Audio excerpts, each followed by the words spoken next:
Hello. नमस्कार दोस्तों। स्वागत है आपका हमारे YouTube channel GK GS concept academy पर। साथियों, हमने रक्त परिसंचरण तंत्र वाला टॉपिक स्टार्ट किया था। इसमें हमने रक्त परिसंचरण से संबंधित कुछ फैक्ट तथा कुछ कॉन्सेप्ट को कवर किया था पिछले लेक्चर में। और पिछले लेक्चर में हमने जो अपना लास्ट पॉइंट था वो था type of blood in human body, मानव शरीर में रक्त के प्रकार। ये हमने कंप्लीट कर लिया था। और आज हमें बात करनी है कंपोजिशन ऑफ ब्लड के बारे में।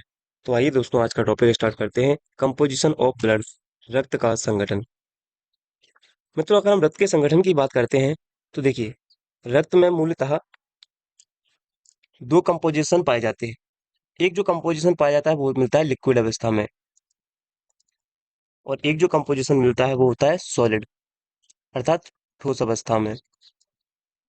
क्लियर है? तरल और ठोस अवस्था। अब देखिए, रक्त का जो तरल पार्ट होता है वह प्लाज्मा कहलाता है। रक्त का तरल भाग कहलाता है प्लाज्मा।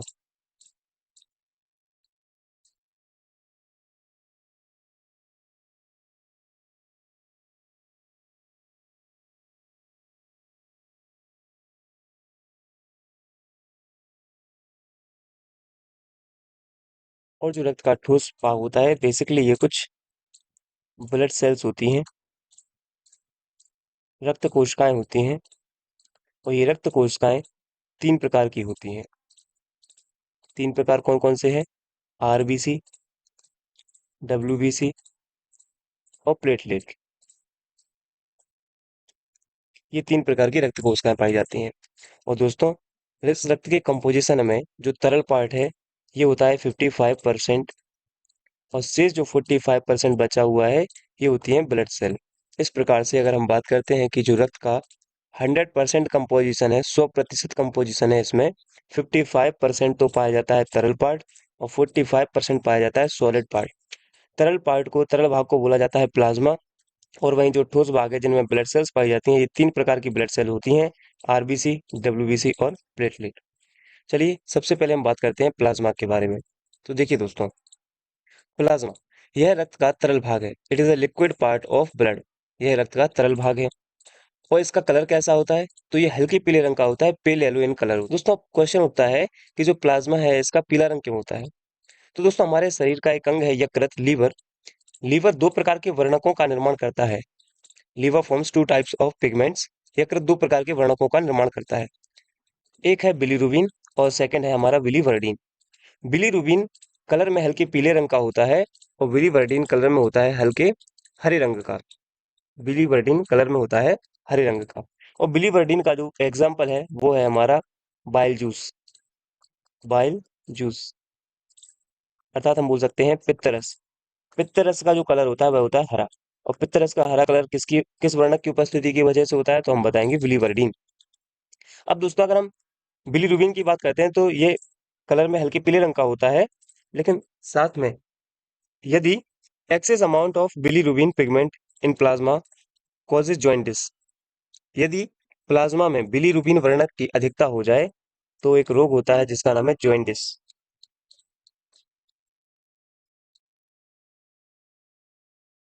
जॉइंटिस अर्थात इसको बोला जाता है पीलिया रोग।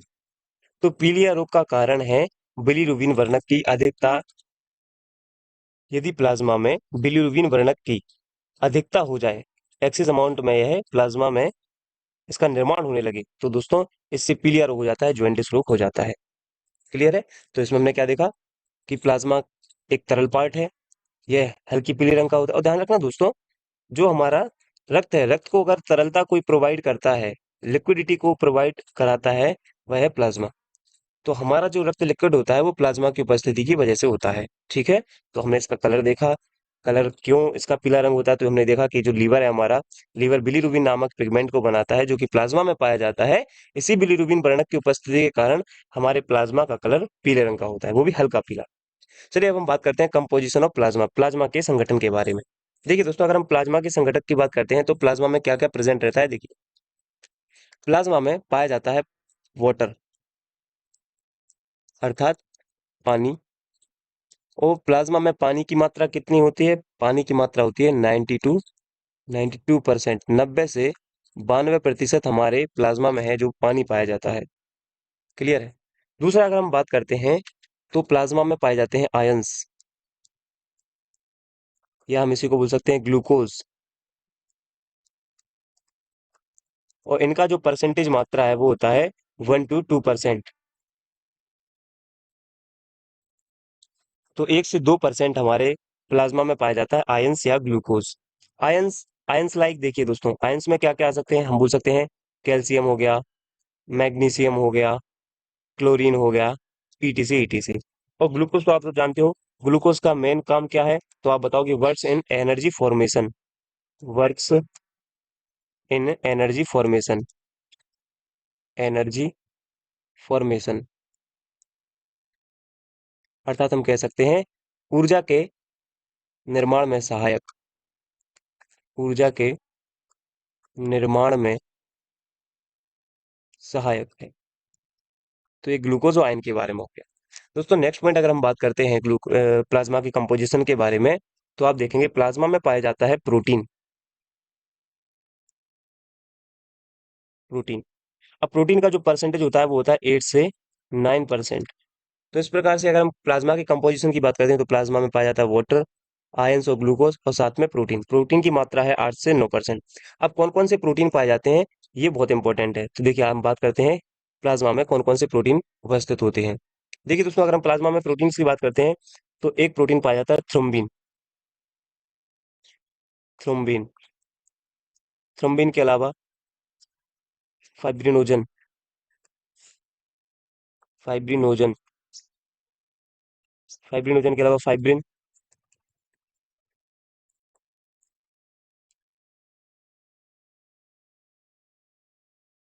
ग्लोब्यूलिन और एल्ब्यूमिन, ये कुछ प्रोटीन हैं जो हमारे प्लाज्मा में उपस्थित होते हैं। इनमें से दोस्तों जो थ्रोम्बिन, फाइब्रिनोजन और फाइब्रिन प्रोटीन है, इनका जो मेन कार्य है, इन तीनों का जो मेन कार्य है, प्रमुख कार्य है, वो है ब्लड क्लॉटिंग कराना, ब्लड क्लॉटिंग कराना, अर्थात रक्त का थक्का बनाना, रक्त का थक्का बनाना। ये इन तीन प्रोटीन का काम है, थ्रोम्बिन, फाइब्रिनोजन और फाइब्रिन का। दोस्तों जो ग्लोब्यूलिन प्रोटीन है इसका मेन कार्य क्या है, इसका काम है एंटीबॉडी का फॉर्मेशन करना, एंटीबॉडी का, एंटीबॉडीज फॉर्मेशन, एंटीबॉडीज फॉर्मेशन। या हम बोल सकते हैं कि हमारे इम्यून सिस्टम को इंक्रीज करती हैं, ये हमारे इम्यून सिस्टम को इंक्रीज कर सकती हैं। और क्या बोल सकते हैं हम, increases immune system, immune system. हम बोल सकते हैं ये हमारे प्रतिरक्षी तंत्र को मजबूत करते हैं या बढ़ाते हैं। अब जो हमारा बचा है एल्ब्यूमिन, इसका क्या काम है, तो दोस्तों जो एल्ब्यूमिन है इसका काम है to balancing of ions, to balancing of ions, अर्थात हम कह सकते हैं कि जो आयन है उनका संतुलन बना के रखना। तो ये सभी प्रोटीन्स का हमने वर्क देख लिया। दोस्तों हिंदी में भी अब एक बात पूरा समझ लीजिए कि अगर हम प्लाज्मा के संगठन की बात करते हैं तो प्लाज्मा में 90 से 92% पानी पाया जाता है, 1 से 2% आयन और ग्लूकोज की मात्रा होती है। आयन कौन कौन से प्रमुख हैं, तो कैल्शियम, मैग्नीशियम और क्लोरीन हो गया। ग्लूकोज का जो मेन काम है वो क्या है, ऊर्जा के निर्माण में सहायक होना। फिर प्लाज्मा में 8 से 9% पाया जाता है प्रोटीन। प्रोटीन में बेसिकली जिन प्रोटीन्स का हम नाम देखते हैं वो क्या है, थ्रोम्बिन, फाइब्रिनोजन और फाइब्रिन, ग्लोब्यूलिन और एल्ब्यूमिन। जिनमें से थ्रोम्बिन, फाइब्रिनोजन और फिब्रिन का काम है रक्त का थक्का बनाना, ग्लोब्यूलिन का काम है एंटीबॉडीज को निर्माण करना या हमारे शरीर के प्रतिरक्षा तंत्र को बढ़ाना, मजबूत करना। और जो एल्ब्यूमिन है उसका काम है टू बैलेंस ऑफ आयंस, अर्थात आयनों का संतुलन बना के रखना। तो ये हमारा प्लाज्मा का जो कंपोजिशन था, वो प्लाज्मा क्या है, ये हमने कंप्लीट किया। तो दोस्तों प्लाज्मा क्या है पहले हमने ये देखा और प्लाज्मा का कंपोजिशन हमने देखा। चलिए अब बात करते हैं, ये हो गया प्लाज्मा, यानी जो हमारा रक्त है, रक्त का 55% भाग है, ये कंप्लीट हुआ। अब हम बात करते हैं रक्त के सॉलिड पार्ट की, जिसमें हम सबसे पहले बात करेंगे आरबीसी की। तो आइए दोस्तों आरबीसी की बात करते हैं। तो आरबीसी का जो फुल फॉर्म है वो होता है red blood cell, red blood cell, लाल रक्त कोशिकाएं, लाल रक्त कोशिकाएं, कई जगह कणिकाएं भी बोला जाता है, कार्पिकल्स, कणिकाएं। तो ये आरबीसी का फुल फॉर्म हो गया। दोस्तों अगर हम आरबीसी का साइंटिफिक नेम या अदर नेम की बात करेंगे, अन्य नाम क्या है आरबीसी का या वैज्ञानिक नाम क्या है, तो आरबीसी का अन्य नाम है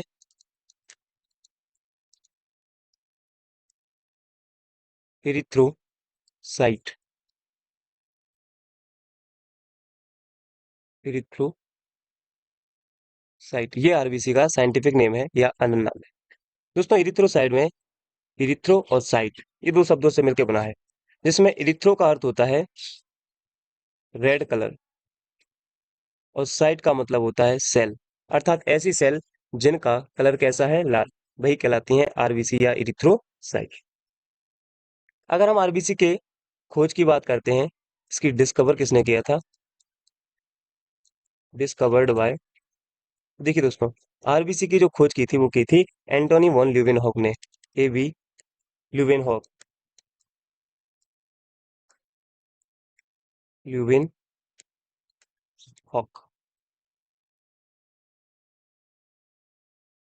एंटोनी वॉन ल्यूवेनहॉक ने इसको डिस्कवर किया था आरबीसी को।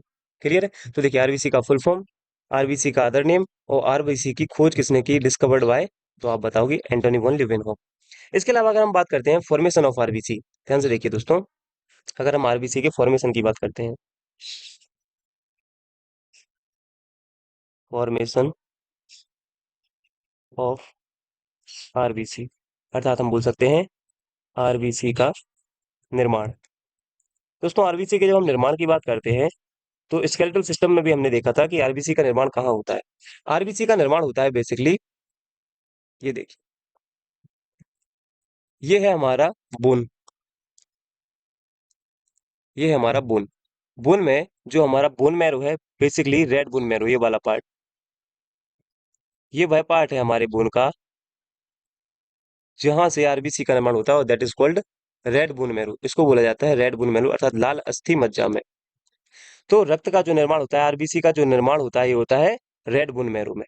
क्लियर है? अब देखिए दोस्तों, बोन मैरो बेसिकली दो टाइप के पाए जाते हैं हमारे बोन में, हमारी अस्थि में, येलो बोन मैरो अर्थात पीली अस्थि मज्जा, और रेड बोन मैरो अर्थात लाल अस्थि मज्जा। लेकिन आरबीसी का जो निर्माण है वो होता है रेड बोन मैरो वाले पार्ट से। अब दोस्तों अगर हम एम्ब्रियोनिक कंडीशन की बात करते हैं, अर्थात भ्रूणी अवस्था की बात करते हैं, तो वहीं हमारा जो आरबीसी है, आरबीसी का निर्माण होता है लीवर और स्प्लीन में। देखिए फॉर्मेशन की हमने जो बात की, चर्चा की, उसमें देखिए सबसे पहला पॉइंट तो आया कि आरबीसी का जो निर्माण होता है वह कहाँ होता है, रेड बोन मैरो में, रेड बोन मैरो, हम बोल सकते हैं लाल अस्थि मज्जा में, लाल अस्थि मज्जा में, ये होता है जनरली, सामान्यतः। लेकिन अगर आपसे पूछा जाए इन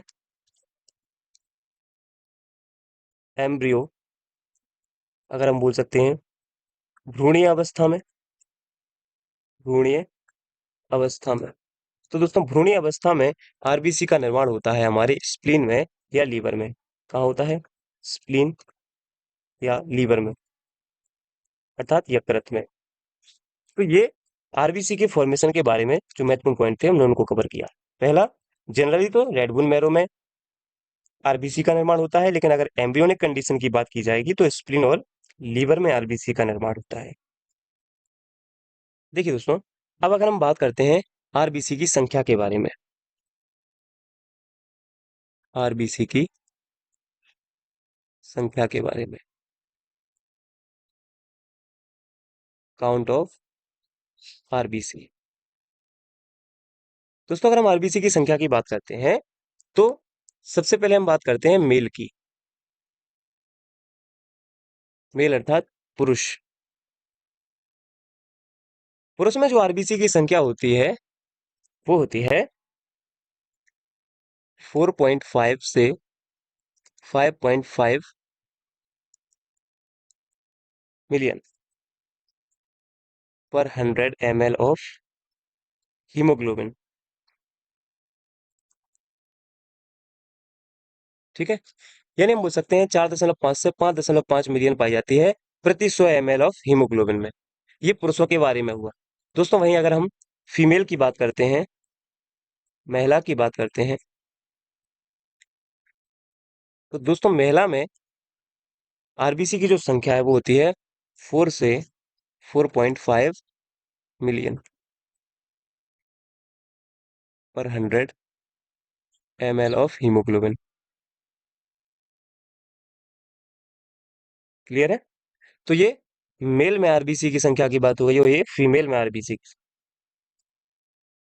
अब देखिए दोस्तों, अगर हम आरबीसी के जीवन काल की बात करते हैं,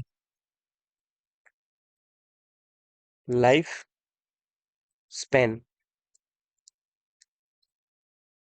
ऑफ आरबीसी, अर्थात आरबीसी का जीवन काल कितना होता है, जीवन काल। तो दोस्तों हम सब जानते हैं आरबीसी का जो जीवन काल है वह है 120 डेज, 120 दिन। आरबीसी का जो जीवन काल है वो है 120 दिन। अब 120 दिन जीवित रहने के बाद इसका जो डेथ हो जाता है, अर्थात इसकी मृत्यु, तो इसकी मृत्यु कहां पर होती है? तो दोस्तों इसका जवाब है स्प्लीन ऑब्लिक लीवर। स्प्लीन को मतलब बोलते हैं प्लीहा, या इसी को बोलते हैं तिल्ली, और लीवर अर्थात यकृत। तो हमारे शरीर में ये दो ऐसे स्थान है जहां पर आरबीसी की डेथ होती है, लेकिन मैक्सिमम, अधिकतम जो आरबीसी की डेथ होती है वो कहाँ होती है? स्प्लीन में। इसलिए स्प्लीन को ग्रेवयार्ड ऑफ आरबीसी बोला जाता है। इसलिए स्प्लीन को ग्रेवयार्ड ऑफ आरबीसी बोला जाता है, अर्थात हम बोल सकते हैं आरबीसी, ग्रेवयार्ड ऑफ आरबीसी, या कब्रिस्तान बोला जाता है इसको, मानव शरीर का कब्रिस्तान, दैट इज कॉल्ड स्प्लीन या प्लीहा। क्लियर है? लेकिन सबसे बड़ी बात है कि जो स्प्लीन है, यहीं पर तो इसकी मैक्सिमम डेथ हो रही है आरबीसी की। लेकिन डेथ होने के साथ साथ देखिए, इसमें रीजनरेशन, पुनर्निर्माण की जो प्रोसेस है वो भी स्प्लीन में होती है। हम देख सकते हैं regeneration of some RBC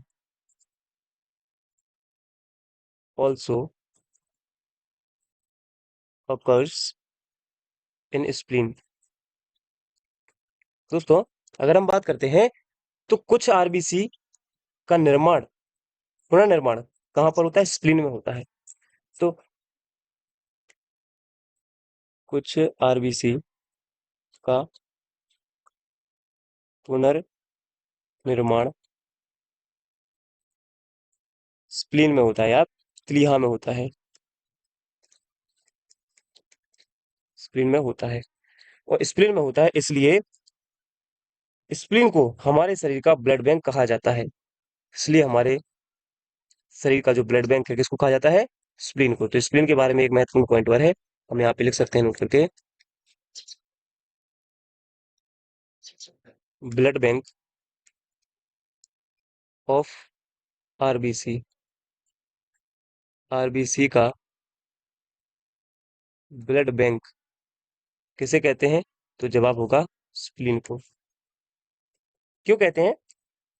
when there is a lack of blood in our body, जब हमारे शरीर में रक्त की कमी हो जाती है, the spleen completes it's deficiency, तो स्प्लीन उसकी कमी को पूरा करती है। और जिस प्रकार से हम रियल लाइफ में देखते हैं, अगर हमारे शरीर में रक्त की कमी हो जाती है तो हम ब्लड बैंक से रक्त को लेकर उस इंसान व्यक्ति को चढ़ाते हैं, उसी प्रकार से यदि हमारे शरीर में कभी आरबीसी की कमी हो जाती है तो तत्काल रूप से उस आरबीसी की कमी पूरा करने का काम स्प्लीन करती है। इसी स्प्लीन को आरबीसी का ब्लड बैंक कहा जाता है। आई होप क्लियर होगा सब। अब दोस्तों अगर हम शेप की बात करते हैं अपनी आरबीसी के, शेप अर्थात आकार की, हमारे आरबीसी का आकार कैसा है? दोस्तों आकार के संदर्भ में हम पाते हैं कि आरबीसी का जो शेप होता है वो होता है dumbbell shape, dumbbell shape, dumbbell shape, या हम बोल सकते हैं बाइकॉन्केव,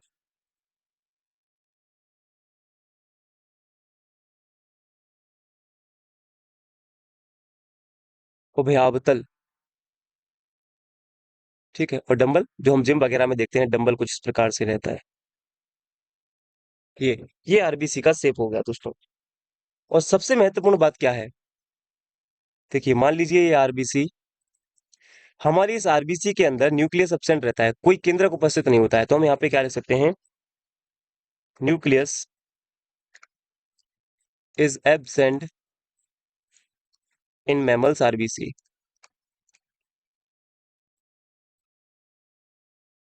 हम बोल सकते हैं कि स्तनधारियों की आरबीसी में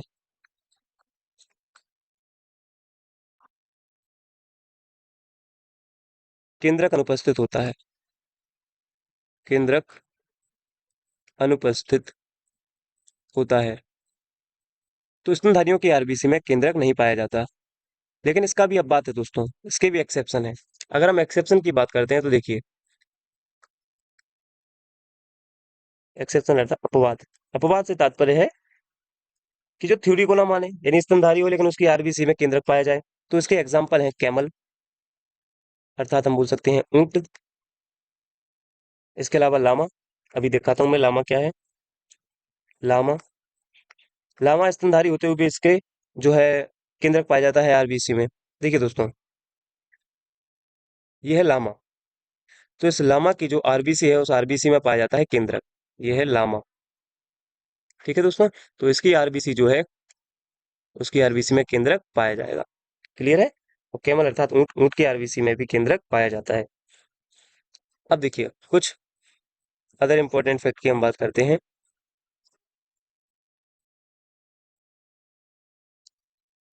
दोस्तों अगर आपसे पूछा जाए